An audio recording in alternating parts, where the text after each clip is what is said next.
कहानी एक महिला कोच के जज्बे और मेहनत की है। जब समाज के तानों से उसका खेल छूटा तो गांव में ही बच्चों को फुटबॉल की ट्रेनिंग देना शुरू कर दिया। दरअसल कुरुक्षेत्र के गांव त्योडा को अब मिनी ब्राजील के नाम से जाना जाने लगा है। ब्राजील का नाम सुनते ही सबसे पहले जहन में आता है फुटबॉल। गांव त्योडा के हर बच्चे के स्तर पर फुटबॉल का बुखार शुमार है।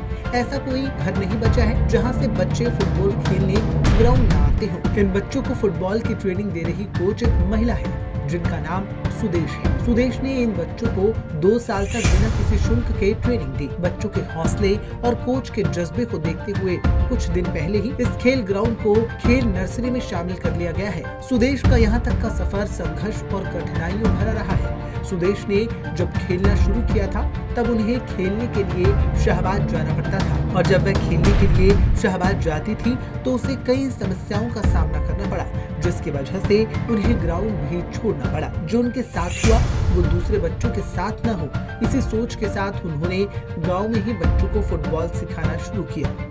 मैं अपने ही गांव में बच्चों को फुटबॉल की कोचिंग देती हूं, जो कि एक छोटी सी नर्सरी मिली है हमें। उसके तहत मैं बच्चों को फुटबॉल की प्रैक्टिस करा रही हूं। जब मैंने यहाँ पर फुटबॉल शुरू किया था मेरे पास ओनली 5 बच्चे आते थे और वो भी ग्राउंड छोटा था। स्कूल का जो एरिया है, बाउंड्री है, उसके अंदर मैंने प्रैक्टिस स्टार्ट की थी। और जब मैं घर से फर्स्ट डे बॉल्स उठा के निकली तो सबसे पहले ये कमेंट आया, अब तुम ये क्या ड्रामे करोगे। मतलब कि फ़ुटबॉल सिखाना मेरे को वो लगा कि क्या ड्रामे करोगे। बट वही लोग अब सपोर्ट करते हैं, बोलते हैं नहीं कहीं ना कहीं आप राइट हो। क्योंकि मैं राइट थी इसलिए मैं उस जगह पर चलती गई। मैंने बच्चों को फुटबॉल, और फिर 5 बच्चे आते थे। फिर जैसे समस्या थी कि इक्विपमेंट कहाँ से लेके आऊँ, कैसे करूँ, क्या करूँ, समझ नहीं आता था। बच्चों को कैसे मोटिवेट करूँ। सबसे पहले तो इनको यही नहीं पता था फुटबॉल है क्या, कैसे खेलनी है। तो पहले तो मैंने इन बच्चों का माइंड सेट किया, उनको समझाया, बच्चों का इंटरेस्ट बनाया। 1-2 कोई लेती थी, उनको कराती थी। तो बच्चे कहीं देखते थे, बैठ के देखते थे कि ये क्या हो रहा है गांव में, क्या चल रहा है। मेरे से कोई बात नहीं करता था, बस ऑब्ज़र्व करके चले जाते थे। धीरे धीरे जैसे उनको मोटिवेशन मिला, बढ़ते गए कि हाँ फुटबॉल है कुछ। फिर जैसे 5 बच्चे हुए, 5 बच्चों से फिर 10 बच्चे हुए। 10 बच्चों से क्या हुआ, और बच्चों को पता चलने लगा कि हाँ यहाँ पर फुटबॉल सिखाई जा रही है। फिर उनको मेरा पता ही था, क्योंकि जब भी मैं खेल के आती थी गांव में कोई ना कोई छोटा फंक्शन होता ही था। गांव वाले छोटा फंक्शन करते थे जो मेरी स्पोर्ट में थे। वहाँ पहले भी बच्चे तैयार होते थे फुटबॉल खेल के, और नर्सरी में तब्दील होने के बाद और भी बच्चों में ज़्यादा रुचि बढ़ी है। और नर्सरी इसीलिए स्कीम लागू की गई है सरकार द्वारा। जो नर्सरी में बच्चे आएंगे उनको रिफ्रेशमेंट के तौर पर 8 से 14 साल को 1500 रुपये महीना दिए जाते हैं सरकार द्वारा, और 15 से 19 वालों को 2000 रुपये। इससे खेलों के प्रति और जागरूकता पैदा हुई है बच्चों में। और वहाँ जो ट्रेनिंग करवाती है, एक फुटबॉल खिलाड़ी है इंटरनेशनल नेशनल लेवल की, वो बहुत अच्छी प्रैक्टिस करवाती है और पहले भी करवाती रही है।